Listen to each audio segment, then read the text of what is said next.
Okay. All right, guys. Good afternoon, everybody, and happy first days of spring. And welcome to our today's event called Keys to Successful Interview, how to get it from resume submitted to offer in hand. All right, so before we get started with the content today, I'd like to go over a few notes how to participate on today's session.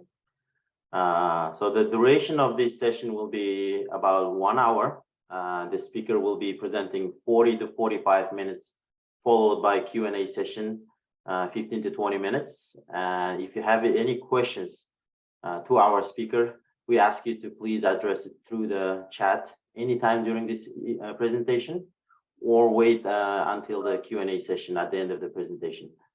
And our speaker will try to answer as many questions during this event. Also, I'd like to remind everyone that today's presentation will be recorded, and I will be posting all the recordings to our YouTube channel. And for those who couldn't join the call, or anyone who wants to rewatch the session and make some notes from the presentation, you can do it so in our YouTube channel. So in the group chat, I also pasted the link to our YouTube channel. So now, without any further ado, I'd like to introduce today's speaker for this session, Kayti Sanchez. She's a lead DevOps and QA consultant at Austin Fraser here in Austin, Texas. Although her focus in DevOps, site reliability engineering, and cloud position, she recruited and placed to job many SDET, automation architects, QA engineers and analysts, mobile developers, risk managers, and technical directors throughout her career. She's very passionate about connecting great talents to grow our organization and take pride in building and trust with the people she works with. She's also co-organizer of Austin Automation Professionals Meetup Group. She's been a full cycle recruiter in the QA Automation and DevOps space since 2018. She works with both sides of the recruiting process and understands what clients are looking for during the interviews. And today, she will be sharing some of her experience with us during this session. So really excited to have Kayti here with us. And without any further ado, Kayti, why don't you go ahead and take it away from here? Yeah, thanks so much. I am really looking forward to presenting on this. Let me just go ahead and pop my stuff up on the screen. All right. Can everybody see that pretty well? Yes, we can see your screen. You can. Awesome. Well, thanks everyone for coming today. I'm really excited to present to you guys keys to a successful interview, how to get from resume submitted to offer in hand. Like y'all said, I'm Kayti Sanchez. I'm the lead QA and DevOps consultant with Austin Fraser. So there is a lot to cover. And instead of just focusing on one specific thing that goes into interviewing, I really wanted to cover everything that kind of goes into the application process, from submitting your resume to when you get that offer in hand. I'll give just a quick introduction about myself. What does a recruiter see? A little peek behind the curtains there. I'll cover making yourself marketable, as well as applying to jobs, interview prep, that fun tell me about yourself portion that always comes up. And then we'll cover final interview, as well as offer and negotiations. And then I'll leave you with some top tips. Please write down your questions or put them in the chat, and there will be that time to cover them at the end. And if I can't, for some reason, get to your questions, we can connect on LinkedIn, and I'm happy to follow up on anything. So before we get into the real content of today's topic, I wanted to share a little bit about myself and what makes me qualified to talk to y'all about the keys to successful interviewing. I've been doing QA and DevOps recruitment since joining Austin Fraser in 2018.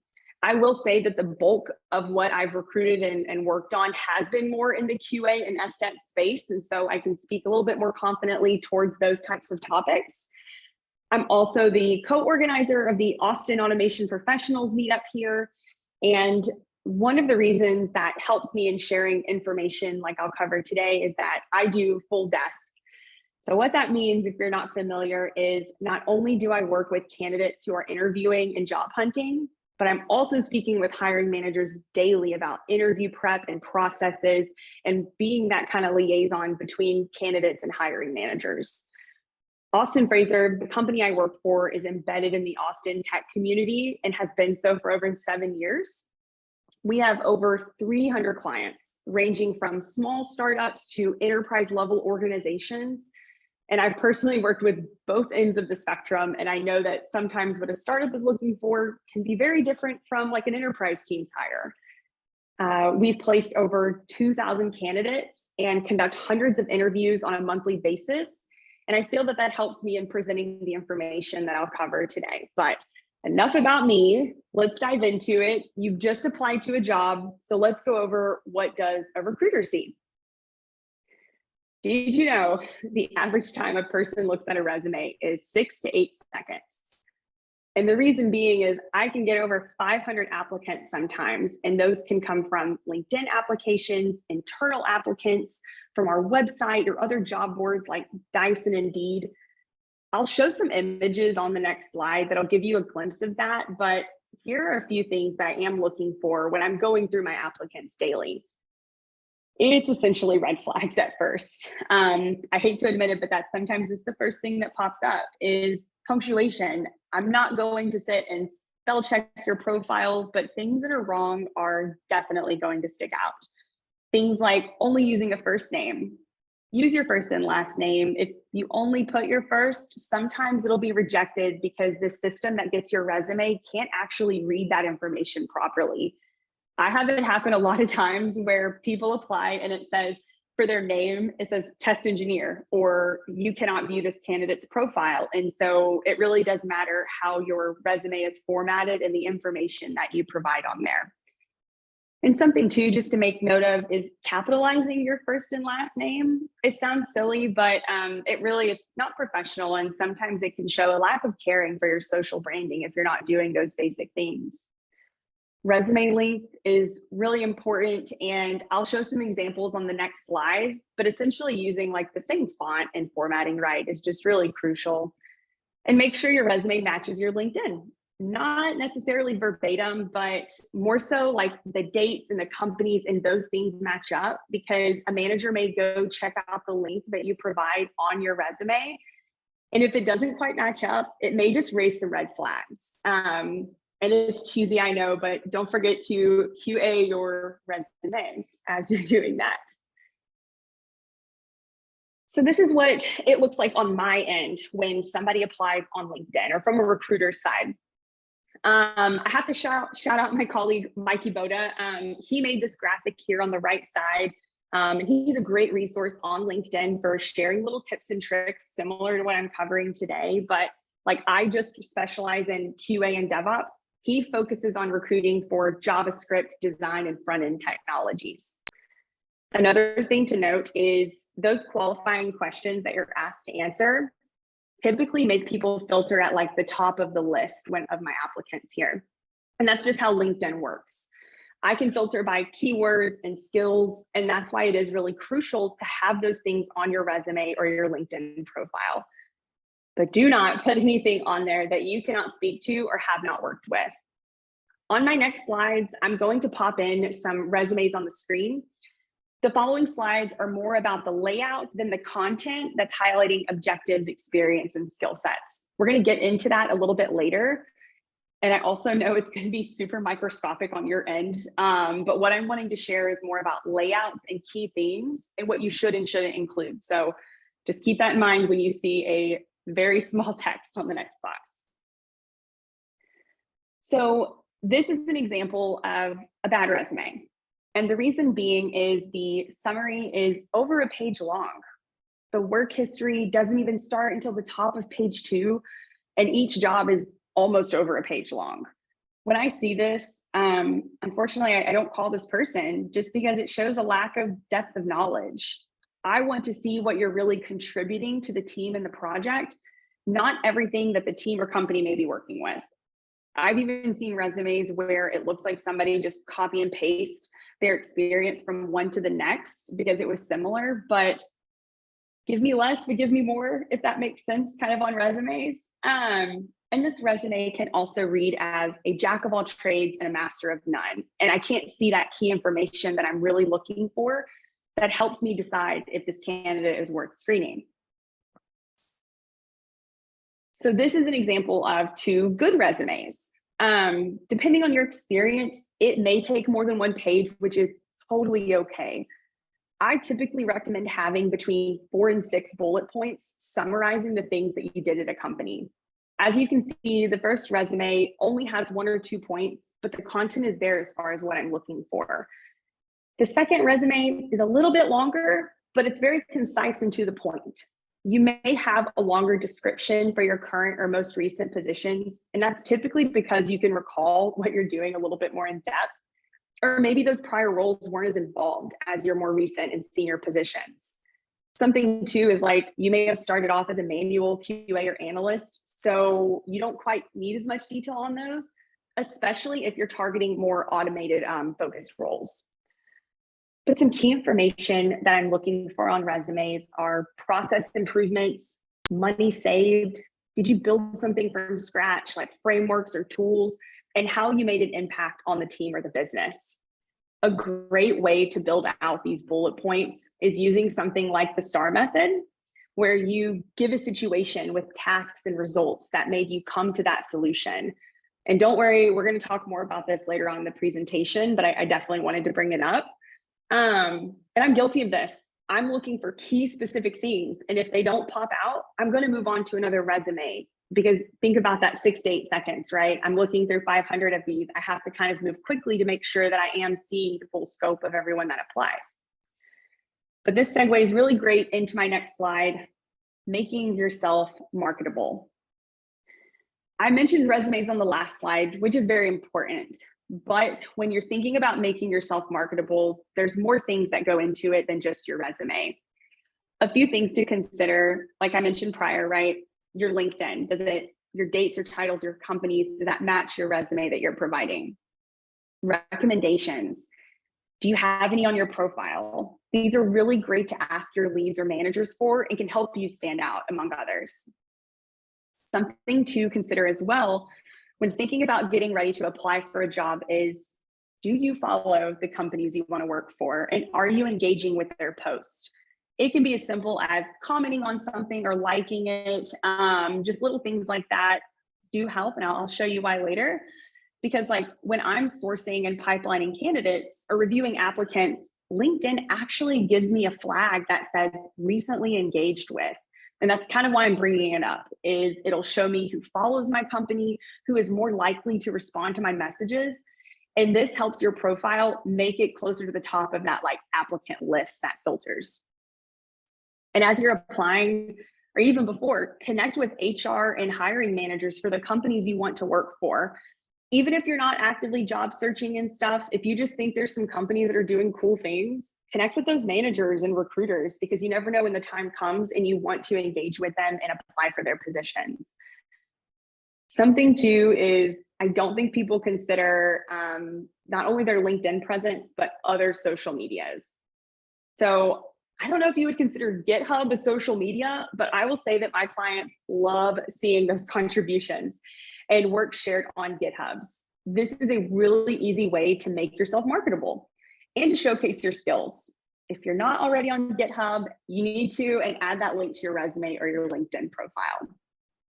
Now, in regards to things like Facebook, Instagram, TikTok, I recommend keeping your personal life private. I think sometimes there's a blurred line with LinkedIn and Facebook now, but they're not the same. But it's not a bad idea just to keep your Facebook and other social media set on private, because some companies do use like a scraping tool and will type your information in to see what your online presence is like. And it can be good or bad. So just be mindful of what you're putting out there. Now, you have done your social media prep. You have your resume ready to start sending out. Let's start applying to jobs. I know sometimes it seems best to just apply to a ton of positions, but it's crucial to read the job descriptions. I really recommend avoiding the spray and pray. I really wish I had a better term for that, but that's just something that we say sometimes. But if you are applying to multiple places, make yourself a spreadsheet to keep up with it. This will save you when the hiring manager or HR is like, why did you apply to this job? Make notes on why you did apply. Make notes on the company, the tech stack, their values or culture, things that you see on the job description or the website. And this is something I am going to cover a little bit later in detail when we discuss interview prep. And if you're going to send a follow-up note, make it personalized, and try not to use the canned responses from LinkedIn. I know it's super easy to use, but taking the extra minute to write a message describing why you're interested and how you feel qualified really does stand out. I recommend finding the hiring manager or the recruiter if you can and send a message saying, hey, I recently applied for your SDET role and I would love to be bumped up in the queue.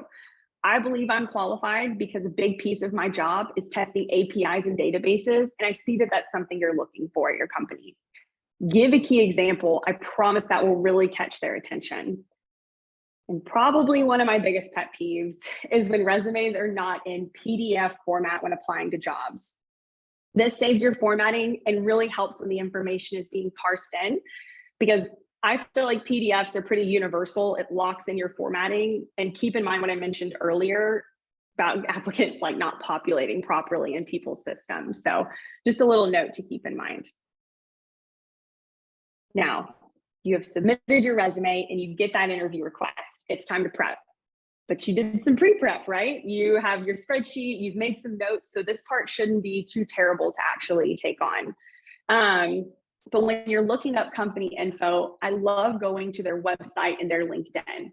Look at their values and try to incorporate them in your interview. Company news, the awesome thing to look up that I think is overlooked oftentimes in interview prep, but there may be good talking points, like maybe they just got funding or they did a charity event that you're passionate about. One example I think of is Keller Williams here in Austin. They've put on a run. It's like a water charity that they do. You could mention that if you're like a runner, which is super big in Austin. And don't forget to look up the interviewer. Check out their socials the same way they're going to check you out, right? And find ways to connect. Maybe you see that they're a parent. Feel free to bring that up. If you have kids and like mention their name, or they went to the same university, or you see a place that they live that you visited before. The point is to find common ground. Another piece, right, is understanding the job you applied for and ensure you have examples of why you're qualified for the role. If asked an open-ended question, avoid using just keywords. I love using the STAR method, like my little graphic here. And this method is really for answering questions like, tell me about a time when, or have you ever, give me an example of. I think this method can also help with describing how you're qualified for the role as well. And remember, you can use this method when building out your resume experience. I think it's so helpful for that. And then you have examples when you're going into the interviews. Another huge piece that will make you stand out is having questions prepared for them. I'll share some links to great examples to look at for when preparing for these later on. The good old tell me about yourself portion. I think that this can be the most skipped over part of an interview as far as importance. It's really that opportunity to connect with the interviewer on a personal level and humanize yourself. This question will more than likely be asked at every stage of the interview process, especially because you're meeting with different people typically. I really recommend not defaulting to sharing just experience or keywords when you're asked these questions. Some good examples of things that you can bring up and look for to connect with others on are hobbies, where you live, pets, kids, are you a foodie? Are there cool restaurants you're looking forward to checking out? Find ways to connect those things to the opportunity and to your career goals when you're prepping for the interview. An example of this can be, I was preparing for this interview and I noticed that your office is located near the Greenbelt. I love taking my dogs for there on the weekends. I know when I personally ask somebody when I'm screening them what their career goals are or what they're looking for next, I want to hear these things and I want to know who you really are. And that also helps me in connecting my candidates with clients that maybe share similar values and goals. Don't be afraid to bring up personal goals and how they connect to your work goals, like buying a house, taking a sweet vacation to Bora Bora or something. Those things really do make you stand out and humanize yourself. Because think about it, the team is going back to debrief after different rounds of interviews, and you were the only one that mentioned that you were working towards some professional milestones. And before that or after that, you want to reward yourself with a vacation. Like, they're going to remember you. And it's little things like that that will help you stand out from the crowd. A technical interview. Now, disclaimer, I have been recruiting for this for a while, but I cannot help with coding challenges or whiteboarding. I'm not that technical, but I can assure you that during these, nobody likes performing. I've learned that the technical interview is less about tests and more about how you problem solve, how you're engaging with the team, your communication, how you receive constructive criticism, and how you think creatively in a short time frame. This is the opportunity to ask clarifying questions up front and show what you'll actually be like in a work setting.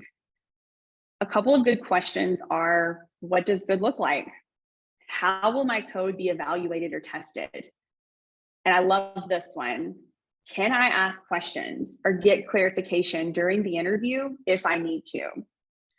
And remember, it's okay to take a few minutes to think, and it's okay to think out loud. Asking these questions about what they're looking for will help you not assume what they want. I'm sure they'll give you tons of directions going into it, but if you're even hesitant or have some kind of question, don't assume, ask the questions. Because it's better to start off on the right foot than get a few steps down the line and realize you need to go back and like course correct. They're also testing how you're going to respond to constructive feedback during the process. And like I've mentioned, communication. This interview is a big part of how they're evaluating your communication.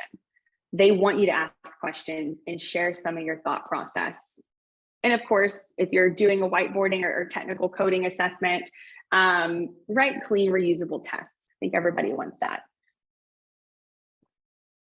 Now, you have made it this far, the final interview, and that is a fantastic sign. They are not going to waste their time interviewing someone at this point if they don't see themselves hiring them. The final interview is typically a culture fit interview. So you're meeting with team members and typically like a high-level manager to ensure it's just an overall good fit. But be prepared to speak towards that tell me about yourself question again at this point. Like I said, new people, same kind of situation though. Make sure you're thanking them and be prepared and show interest. I have had so many times where a candidate like gets to a final interview and they have other processes going on and they forget to prep for this one, and it shows that they're not prepared and they come off uninterested because they're scrambling to find, information to connect with them on. Be confident, but show humility. Nobody likes to hire a jerk, right? You can be really good at your job, but be humble and be able to speak towards your goals again. Share why you want these things. And probably one of the most important things is active listening. If this is virtual, shut off all other distractions. Put your phone on silent, exit out of all those apps. And if there is a background noise to be expected, like kids or animals or somebody showing up to fix the refrigerator, preface the call with that.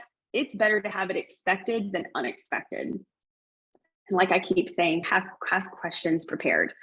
Don't show up without any. A few good ones I like to have people ask during a final interview are, what sort of projects or initiatives are you planning on working on in the upcoming months? What would my first 90 days be like? And this is probably my favorite question of all, is what could I do between now and a potential start date so I can come in and knock it out of the park? It's showing that you're really excited about it, but it's also kind of an opportunity to learn about any shortcomings that you've had during the process and gives them a chance to say it and you to address it. But you don't have to overcomplicate the questions part. These can be questions you look up on Google and make them fit to you and the person you're speaking with. Really just don't go into it with 0 questions. Offer and negotiations. This is truly their first impression of working together, of y'all's working together relationship. When money comes out, this is when people tend to show their true colors. Before, it was almost a performance, but now we are having a legitimate conversation about joining the team. Everything was essentially hypothetical up until this point, so now it's real. You do not want to come off money hungry, but be willing to understand the entire picture. It's okay to negotiate, but don't get greedy. If you receive a great offer, you do not have to negotiate for higher. I had somebody get a really strong offer. Everything was going great. And then they decided to negotiate on something they were happy with because they thought that they just had to do that. They're like, oh, I'm supposed to negotiate. That's what you do here, even though they matched exactly what I asked for earlier on in the process. And because of that, the company rescinded the offer. It just left a bad taste in their mouth. They matched what they wanted, and then they went back for more because they felt like they should. So just be cautious of that. Another big thing to think about is not pricing yourself out of a role. Keep in mind, there are other candidates they're speaking to, and you never know how your experience compares with other candidates. You don't know how you're matching with the team and position compares to somebody else. And you don't want you being money hungry to be the reason why they go with somebody else. I've had hiring managers tell me that they are willing to upskill someone at a more affordable rate if they're a better culture fit and they get along with the team better. And so just little things to kind of keep in mind when getting to this stage. And be open and honest. Figure out a minimum you need to live on, like your base salary or what you're making now, right? And add 10 to 20%. And if you're unsure of what you're making or what you're asking for is within that kind of market rate and your value, chat with a market expert like myself or someone that does something similar to make sure that you are getting what you're worth. And be cautious of ranges shared in job postings. And please do not say you're looking for the top range of it. If they say, oh, it's 150 to 200, well, I want the top end of 200. Doesn't everybody? But it comes off that you're more concerned with money. And I can guarantee that you will not make it through the interview process if that's all that you're bringing up. And if they aren't willing to offer you something that you're worth, do you really want to work for them, right? Keep in mind how to approach what you're looking for. It's easy to share a base number and then say, that's based on my current benefits and bonuses offered. I would love to understand what is offered here so I can see the total package. That way, if you go back and you change what your base salary requirements are, you can say, well, my current company pays 100% of my healthcare benefits, but you only cover X amount. I have to take that into account what my total take home will be. And a really important thing that doesn't always come up, I think, when candidates start looking is what you're walking away from, like a bonus, equity or stocks that are vesting, a promotion that's coming up with title changes or certain benefits. My colleagues and I recently had a situation where a candidate received a verbal offer, was getting ready to go put in their 2 weeks notice. And then they realized that they were about to get paid a huge bonus in the spring and they didn't want to walk away from that. And unfortunately, the candidate missed out on an opportunity they really wanted because they had to stick around for their bonus, and the client missed out on hiring a great person because there's no way they could match that bonus they were about to receive. And I know I have covered a lot here, but I want to leave you all with some top tips. Be authentic and transparent. Think about what you have in common with the job, the experience, the manager, and do your prep work. Know what you're interviewing for, and if it's on your resume, be prepared to talk about it. And don't forget to follow up, because thank you notes really do go a long way.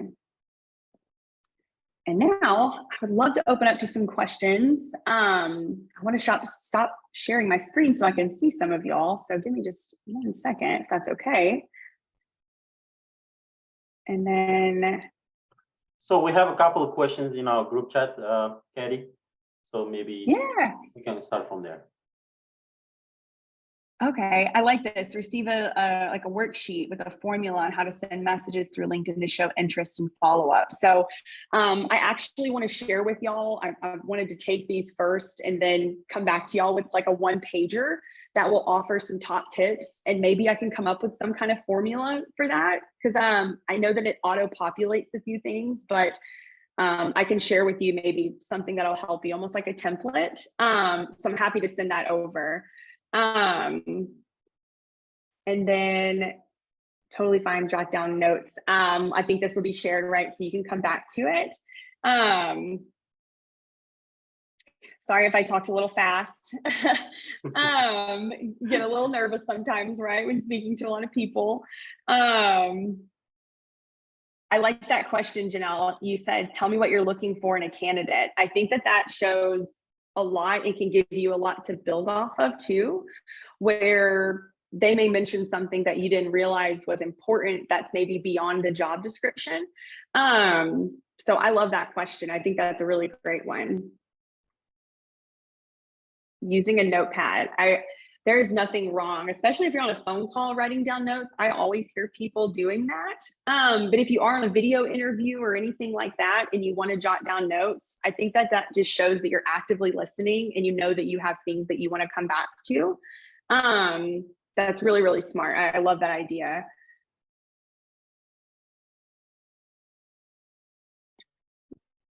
Hi, Kristen, I'm reading yours. So I will say that when I am doing my candidate searches on LinkedIn, I really try to deep dive into their profile and look at their summaries. And if they have a tech blog or activities, I think that definitely makes people stand out.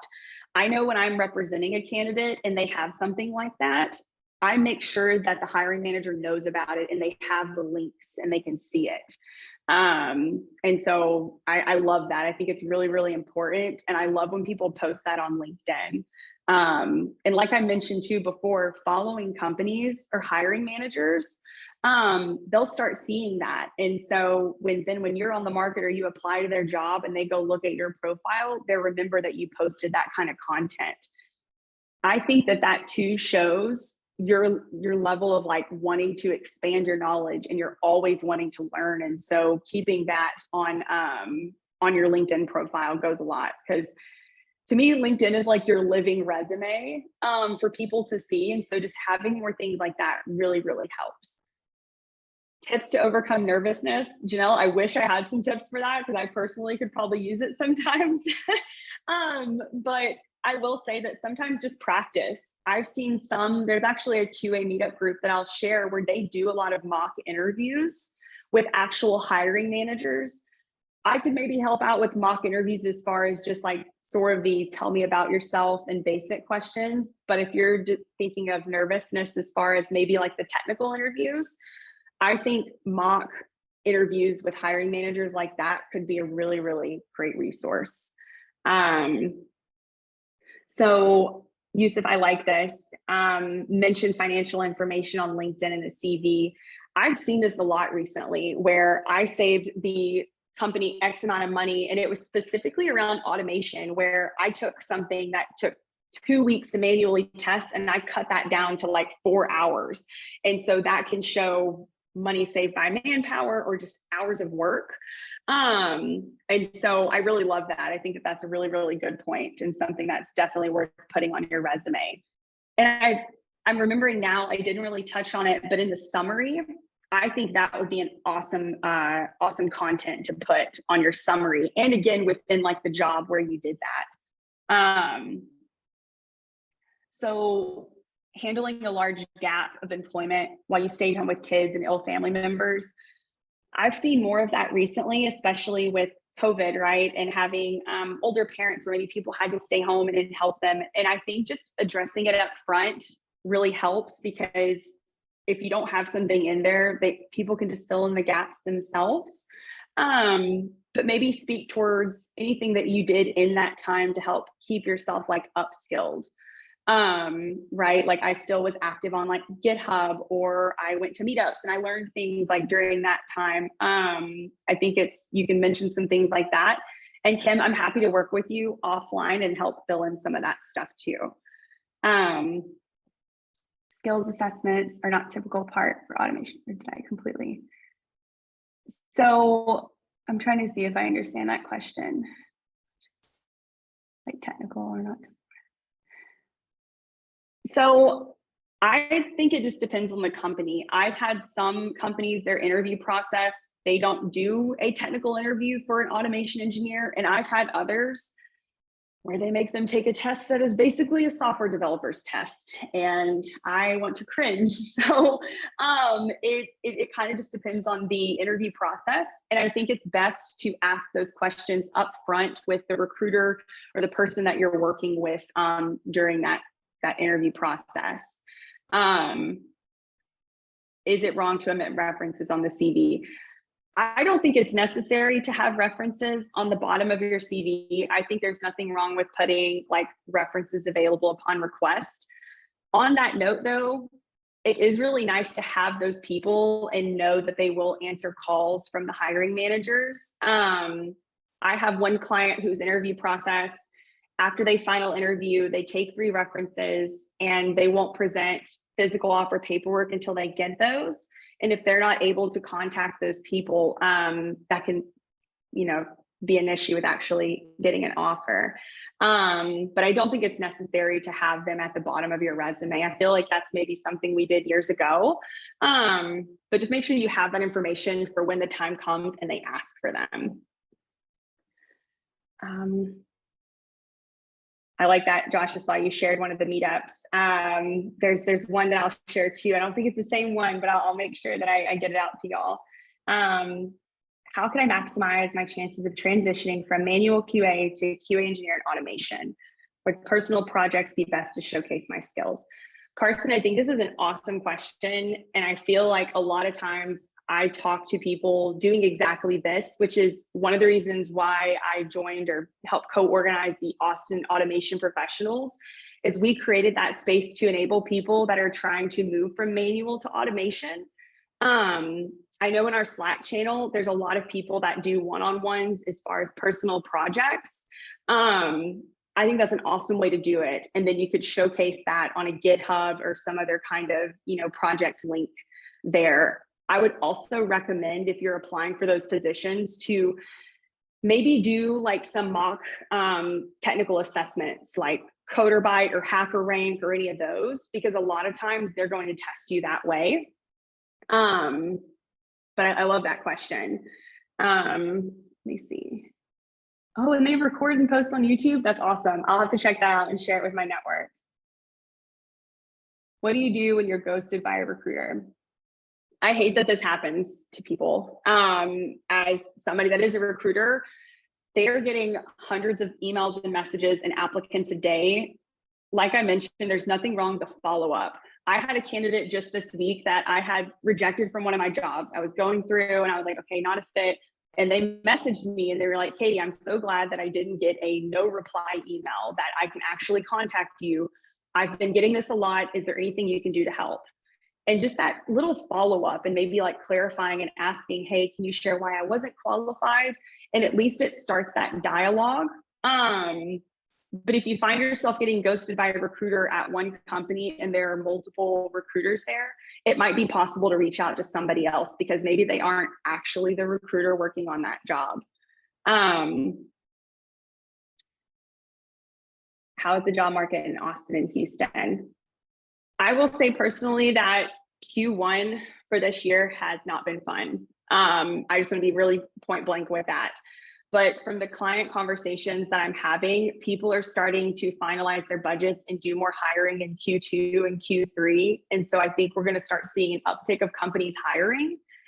Another thing that I've noticed is, I didn't realize this, but sometimes budgets for full-time employees get cut, but they're still able to hire people on like a contract basis. So I've seen an increase in people hiring contract and contract to hire. And I guess there's just a little bit of a lower risk. And so right now the market may lean more towards contract opportunities, but I feel like that's going to flip a little bit later in the year. Too many. Tony, you mentioned recommend people like me who have too many job references, 2 or 3 jobs at once, or 1 job with a side gig. I think in that, what can help is addressing it in your summary, maybe is like, hey, this has been the type of work I've engaged with. I've done contracts. I'm able to multitask. And if you're looking for full-time, just letting them know, but I am looking to join a company where I can really dedicate my skills and knowledge and contribute and kind of stay long-term. Because sometimes too, recruiters or hiring managers, they can think that you just like working on contracts and working on a bunch of different things at once. And so just being very transparent with like what you've done and what your long-term future goals are, I think will help in that. But Tony, I'm happy to chat offline more about that if you want to show me your resume, and maybe I can help you kind of like clean it up in that sense. I love that cost optimization. Yes, that's really good. I've seen where people try out like certain like automated tools like on their own projects, and then they go to their managers and say, hey, this has worked here. Are you willing to try it? Especially if it's free. That's all. Managers always love free tools. Can I have a ready standard referral recommendation letter, or should it always be a new written one? I had this question actually brought up recently. I don't think there's anything wrong with having recommendation letters or on your LinkedIn, but I do think it's helpful if you still have that person's contact information, where if the hiring manager gets that, they're still able to contact that manager and can ask some specific questions that maybe aren't detailed in your recommendation letter, right? So those are great, but still, if you can have the manager or that person's phone number and email for them to contact. New to tech, transitioning from finance, how can I showcase the skills or ask for the opportunity within the company? So when people are wanting to transition, I feel like from one type of career to the next, if you're still working for a company and they have those opportunities internally, I think asking for a chance to work with those people, or like, hey, could I sit in and shadow you one day, and you start showing interest, sometimes making a lateral move internally into a different department, or even like taking a step back, but within the same organization, is the best way to facilitate a career move. And I know that just kind of depends on where you work. But Janelle, I'm happy to kind of chat through that if you need some help having those discussions or looking at places to join that may give you those opportunities.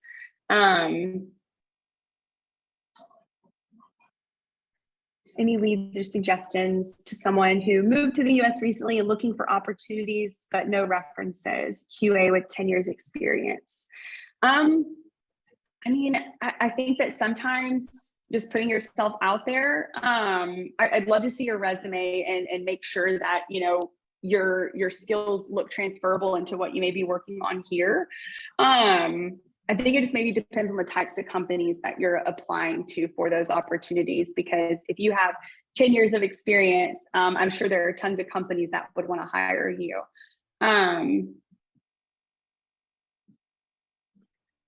Show a sample QA resume who has like 15 industry years experience, something like a good format. So that's something I want to share with y'all after in like a PDF, and hopefully have something that'll help. Billy, I saw that your hand's raised. Yeah, quick question, Katie. So when you're skimming resumes for like the 6 to 8 seconds, like you said, what are you typically looking for in such a quick scan? Is it like the formatting, and then from there, if the formatting looks good, you're kind of digging deeper, or what? Yeah, so formatting is just something that catches my eye initially, but let's say my end company, right, they're needing back-end API testing experience. I'm kind of scanning for those keywords initially. So once that grabs my attention, then I tend to spend more time in making sure that the person is further qualified. So I'm usually looking for 1 or 2 things. Not always programming language or tool first, but maybe specific to what the job function is looking for. I hope that helps. That's kind of why I mentioned bringing it up on like the summary, or making sure it's really, really clear on your profile. Thanks. Is there a way to get recruiters to stop contacting me about jobs I'm not interested in? Curtis, There are a lot of bad recruiters out there, and I'm so sorry because it gives people like myself a bad rap for that. There are ways to put in so LinkedIn has like a front end and a back end, and the back end is like for recruiters. Your summary there can actually be different than what's shown publicly to everyone else. And so I've seen people put in there, and I love this actually, where they're like, if you're a recruiter contacting me, put in the subject line purple squirrel or pizza or something. And so it makes it seem like, you know, that recruiter read your profile and is not just like blasting you with messages. Because I personally don't like when people just mass message. Just so y'all know, when I'm sending messages to candidates that I want to speak with on LinkedIn, it's usually like one at a time. Like I'm trying to actually read their profile. And if it is more than one at a time, I usually keep it like 10 people, but I've actually thoroughly read through their profiles and stuff. Doesn't matter if you apply through a third-party platform or directly through a website. I guess it's like Indeed or LinkedIn. I don't think there's anything wrong with either of those. I would probably go to the company's website first, just because sometimes that can be seen by like hiring managers too. But usually those systems are integrated and they all go to the same place anyways. At least that's what mine does. And I know some of my clients does as well. So I don't think it really matters. But I would say website might be just a little bit better. I think I went through most of the questions here and stuff. Or wait, how do highlighters stand out on LinkedIn? Profile your resume when there are hundreds of applicants. That kind of goes back to what I was saying with like the resume, just like the formatting and stuff. And then I think too, what has helped me a lot of times in identifying great candidates is they'll apply to my jobs and then they do instantly send me a message on LinkedIn. And it's not just the canned response, which I'm not bashing LinkedIn's canned responses. It's great to automate some of these things, right? Y'all are all probably in automation or moving towards that, but you can tweak it just a little bit and make it specific to what the job was looking for. Share what you've done that's applicable to the position you applied for. I think helps out a lot. So Katie, I have a couple of questions on my own. I think it's going to be interesting for our audience as well.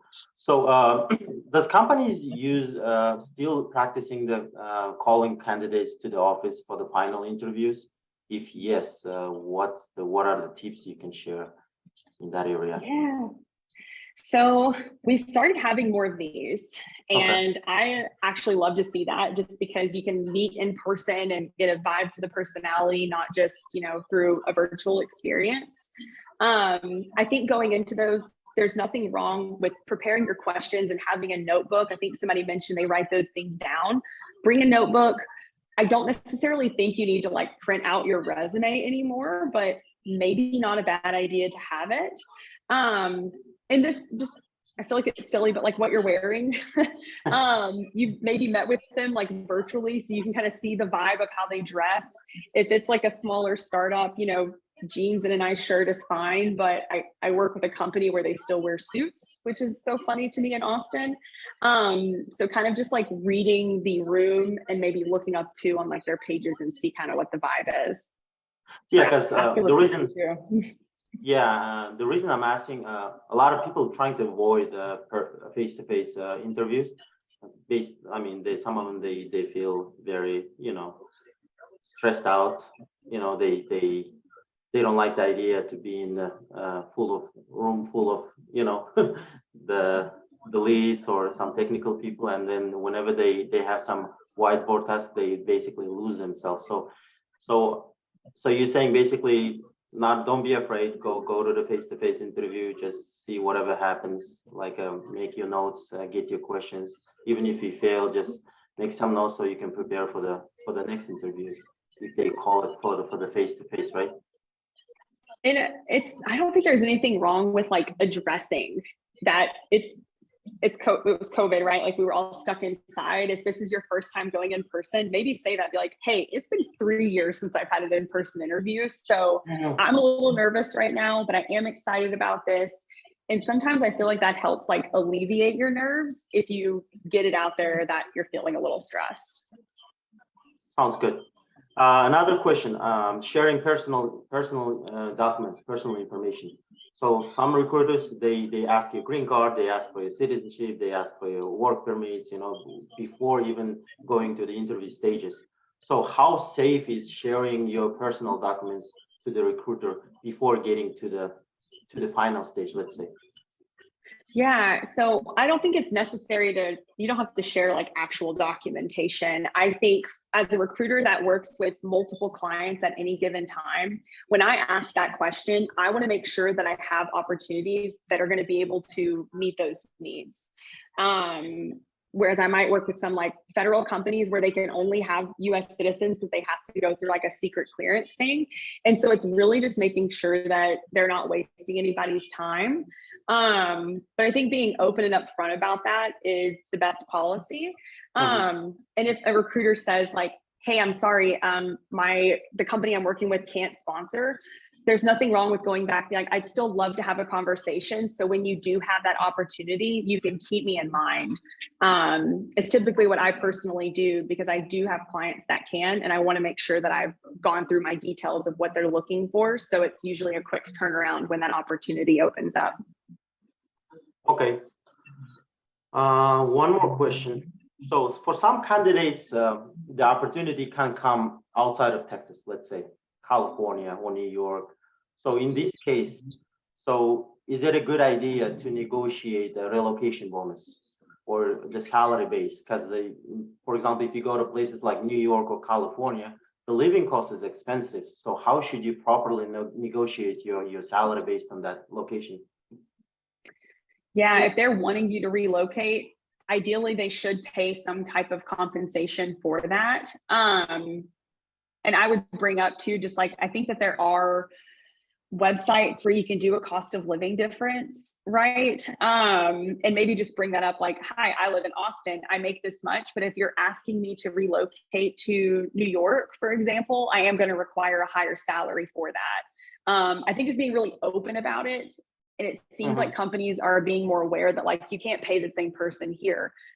I also had a situation where there was a candidate that lived in like Kansas or somewhere, and an Austin company was trying to hire them, and they were like, well, we don't need to pay this person as much because they don't have the higher cost of living. And I just don't agree with that. And so if anybody ever faces that, there's a lot of times that I work with candidates that I'm not directly representing, and we have those conversations about salary negotiations and stuff, because it can feel kind of icky and stuff if you haven't done it before. And so I'm always happy to be a sounding board for people and talk through those things.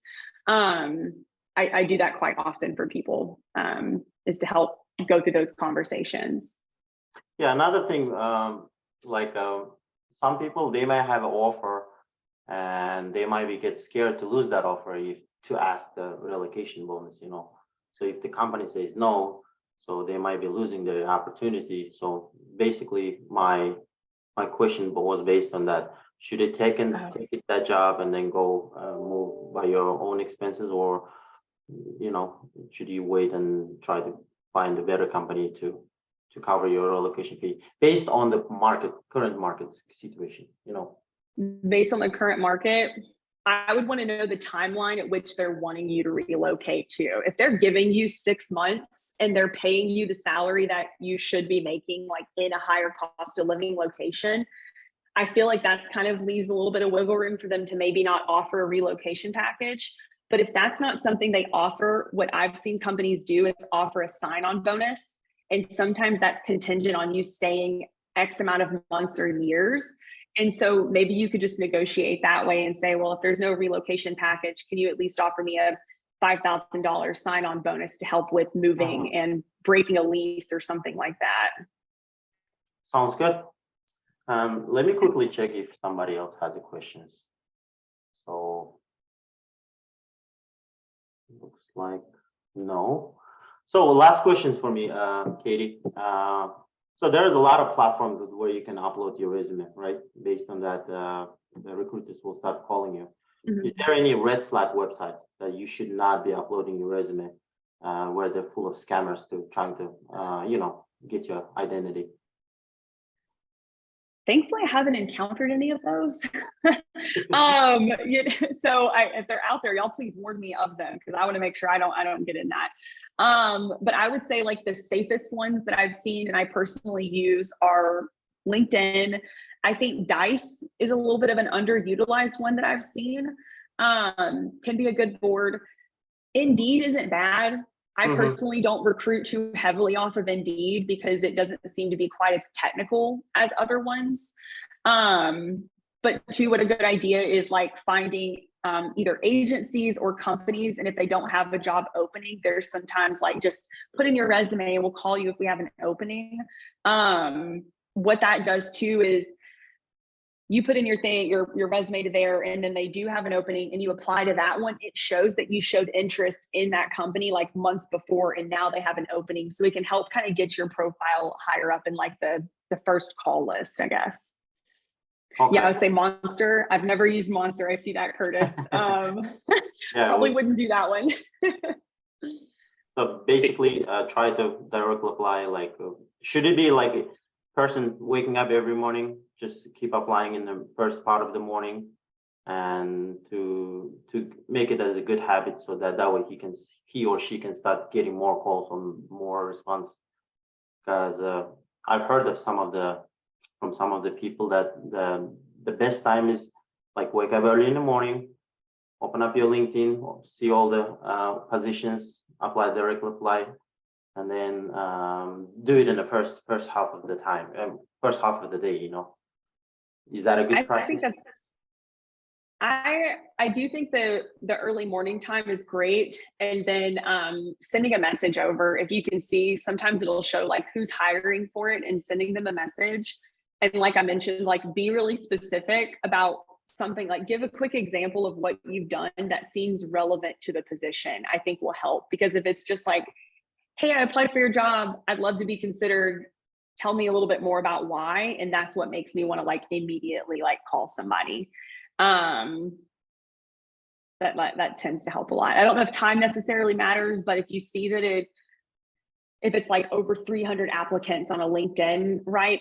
Sometimes I'm a little cautious, because that may mean that it's like an evergreen job where they have it up just to catch candidates. And sometimes they are clear in their job postings where they'll say, hey, we don't have an opening. We just want to make sure that if you're interested, we talk to you for when that time comes. But if you see that there's hundreds of applicants, I think either avoid it or just like reach out to that recruiter and say, hey, is this still an active job? I'd love to be considered.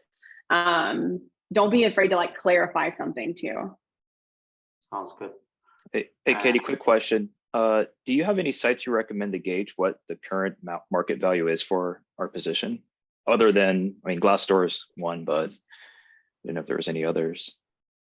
Yeah, so I really hate the ones that are out there right now, like salary.com. Built in Austin is one that I look at, and I've had clients say, well, we based our salary off of this, and it's like 20 or 30 grand under what the actual market value is.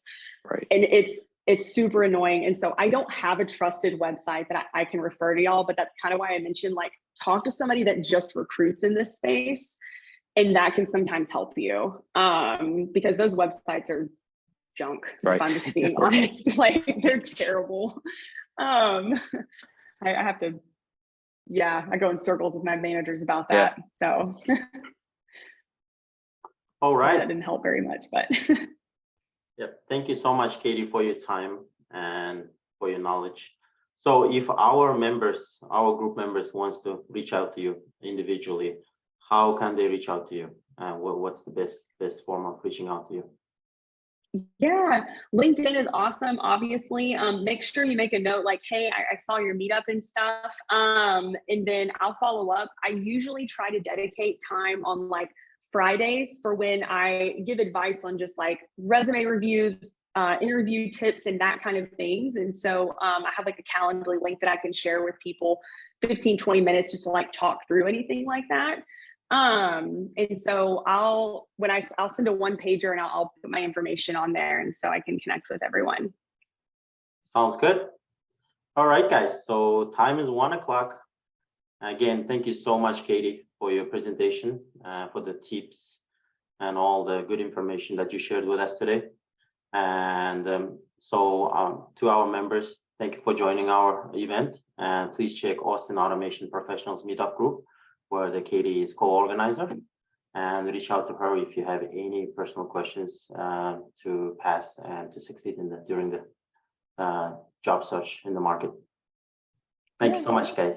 Kayti, Thanks, everyone. Pleasure to see you.